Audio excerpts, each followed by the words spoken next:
The air was so thick with magic and pheromones it tasted like copper and honey. Silas gripped my hand as if it were the only anchor in a storm.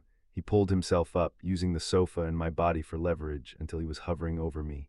The heat had stripped away the formalities of rank. He wasn't a knight and I wasn't a princess. We were two animals trapped in a cage that was slowly cooking us alive.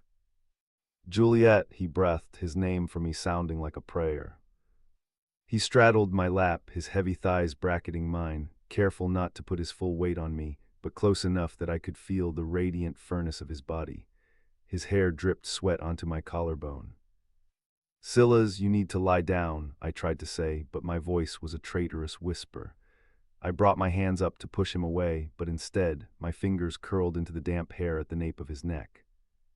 Stop lying, he growled, leaning down until our noses brushed. Stop pretending you are weak, it insults us both. His lips brushed my jawline, searingly hot. I gasped, arching my back involuntarily. The sensation was overwhelming. The magical dampening field was stripping away my carefully honed control, my discipline. If I show you, I whispered, my eyes fluttering shut as he kissed the sensitive spot below my ear, nothing will be the same. Good, he murmured against my skin. I hate the way things are. I hate watching you from a distance, pretending I don't see the lioness in the house cat's skin. His hand moved to my waist, his thumb tracing the curve of my hip bone through the dress. It was possessive, demanding. I snapped. I stopped suppressing my mana. I let the ocean of power I usually kept locked away behind a dam of laziness and indifference trickle out, just a drop. A shockwave of silent energy blasted outward from my skin. The red runes on the door flared white. The oppressive heat in the room didn't vanish, but it swirled, pushed back by the sheer density of my aura. Silas froze, his body tense against mine. He pulled back just enough to look me in the eyes. He didn't look afraid, he looked vindicated asterisk. There she is, he whispered, a savage grin tugging at his mouth. He didn't pull away from the power, he leaned into it. He kissed me then, crashing his mouth against mine with a desperation that shattered the last of my resolve. It wasn't a gentle, courtly kiss. It was a collision. It tasted of salt and iron and unyielding want. I kissed him back, my hand sliding down his bare back, feeling the muscles bunch and shift. I poured a fraction of my mana into him, a soothing, cool stream of restorative energy meant to counteract the heat exhaustion. He groaned into my mouth, shuddering as the healing magic flooded his veins. You are intoxicating. And you are heavy, I murmured against his lips, though I made no move to push him off. Tell me to stop, he challenged, biting lightly at my lower lip. Use that strength, throw me across the room, tell me you don't want this. My voice failed me because I did want it. I wanted this fierce, broken honesty more than I wanted my nap. His hand moved lower, hiking up the hem of my dress, his rough palm finding the bare skin of my thigh. The friction was electric. Say it, Juliette, tell me I'm not the only one burning. You aren't, I confessed, opening my eyes to stare into his storm-gray depths. You never were.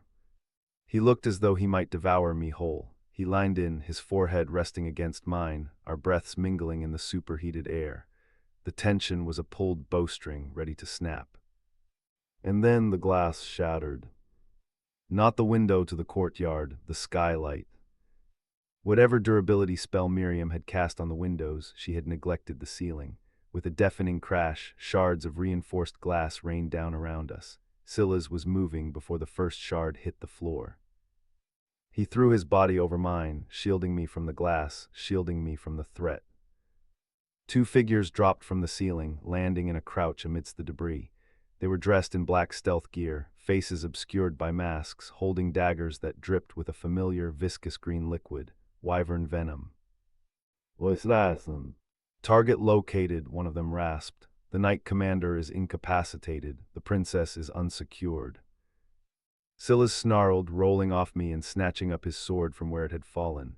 He stood between me and them, swaying slightly, his body still recovering from the heat sickness despite my healing. He was half naked, unarmored, and facing two armed professionals.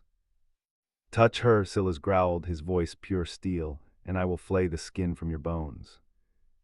"Down, boy," the second assassin laughed, stepping forward. We aren't here for her, we're here for the ransom, but if you insist on dying first. Silas raised his sword, his form perfect despite his exhaustion, but I saw the tremor in his arm. I sighed, I stood up from the sofa, smoothing down the wrinkles in my dress. I reached up and adjusted my hair, which had become terribly disheveled during our activities. Silas, I said calmly. Stay back, Juliette, he barked, not looking at me. No, I said. I walked forward until I was standing back to back with him. I could feel the heat radiating off his bare skin. I believe I promised to maintain my lifestyle by any means necessary, and getting kidnapped is terribly inconvenient for my schedule. I held out my hand. A letter opener from the desk flew across the room and slapped into my palm. It was a dull, ornamental thing made of brass. Besides, I murmured, glancing over my shoulder at him, you interrupted my kiss. Want to keep the flame ignited without having to wait for the next part? You can find the full, tantalizing tale on our main page. See the link in the description.